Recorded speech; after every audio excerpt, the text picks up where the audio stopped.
It is 3 a.m. over the dark Iranian desert. A 2,000-pound bunker-buster bomb detaches from its pylon, entering a steep ballistic arc, falling 800 miles an hour toward the Isfahan ammunition depot. Acting as a kinetic drill, the hardened steel alloy punches through 15 feet of reinforced concrete and 10 feet of packed earth. The millisecond delay fuse waits until breaching the final subterranean ceiling, detonating in the heart of the ammunition storage. The resulting blast wave expands at 25,000 feet per second, vaporizing storage racks of ballistic missiles and solid rocket fuel. A chain reaction of secondary explosions follows, turning the facility into a subterranean volcano that breaches the surface, leaving a 2,000-degree crater where the base once stood. By turning Isfahan into an open crater, the U.S. demonstrated that even 15 feet of reinforced concrete is a measurable and surmountable distance. For the Iranian regime, their deepest bunkers now have a known failure point, removing the physical certainty provided by their subterranean defense doctrine. Iranian command attempted to answer the Isfahan strike with a massive two-wave retaliatory launch targeting the skyline of Tel Aviv and the surrounding urban centers.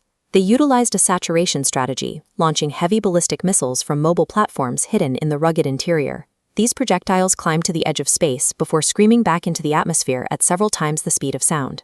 In the second wave, the regime transitioned to cluster munitions. Rupturing at high altitude, they function like a stratospheric shotgun blast, forcing radar operators into signal saturation as they suddenly track 1,000 smaller lethal objects falling at terminal velocity. This shotgun strategy is a mathematical gamble. By creating chaos and turning city blocks into active shrapnel zones, the regime hopes to force a pause in the pressure campaign, buying themselves time to reset the closing diplomatic window. The U.S. strategy is guided by a core doctrine: sequence beats firepower. Victory isn't achieved by bombing every square inch of a base, but by hitting the specific nodes that dismantle an enemy's ability to fight back. We can see this sequence in the data stream following the Isfahan strike. 22,000 miles overhead, the MEOSat-12 weather satellite registered the massive thermal bloom the moment the fires breached the surface. Using a non-military weather satellite creates an undeniable public record. It signals to the world that Iran's internal movements and subterranean failures are being tracked by assets the regime cannot reach or disable. This creates a state of tactical paranoia. Because the regime knows they are being watched in real time, every move they make to secure or relocate their remaining ballistic missile batteries only serves to highlight those assets on U.S. sensors. This initial step in the sequence forces the Iranian military into a state of operational hesitation. They cannot deploy their physical arsenal without immediately exposing it to destruction, effectively locking their remaining assets in place. While the regime's missiles are pinned, the second step of the sequence moves to southern Lebanon. The objective is to systematically clear the board of regional proxies before the final ultimatum is delivered.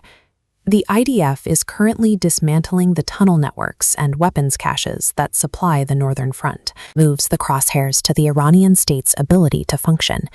If the regime refuses a deal, the U.S. is prepared to conclude the operation by targeting the country's entire energy and water infrastructure. The target list includes every major electric generating plant, desalination plants, and Kharg Island. This facility is the regime's economic center, processing 90. This sequenced approach, stripping away weapons, isolating proxies, and threatening the energy grid, leaves the regime with a narrowing set of options. Their survival now depends on maintaining their basic national infrastructure rather than winning a military engagement. The ultimate trigger for this tactical countdown is the Strait of Hormuz. The U.S. has moved from a posture of containment to active enforcement, preparing an international coalition to take permanent control of the waterway and remove Iran's ability to hold the global energy supply hostage.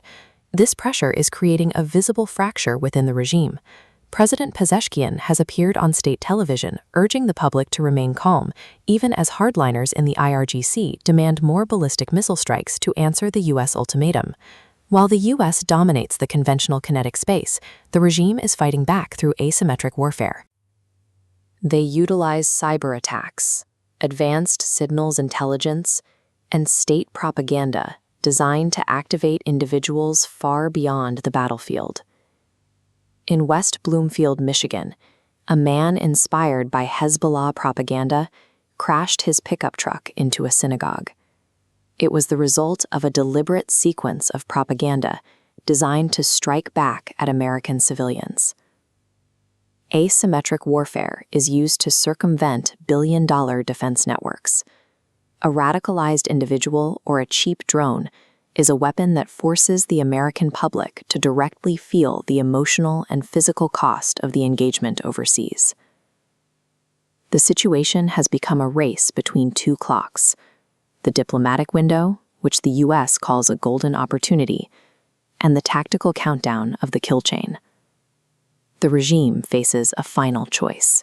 They can choose to abide by international law and completely reopen the Strait of Hormuz, or they can watch their national infrastructure be reduced to a memory as the lights go out across the entire country. The 8 a.m. Pentagon briefing is the sound of the diplomatic clock hitting zero. When the sequence moves from the ammunition depots to the electric grid, the window for the regime's survival officially slams shut. The U.S. utilizes this meticulous sequence of firepower for one reason: to ensure that the opportunity for peace is always back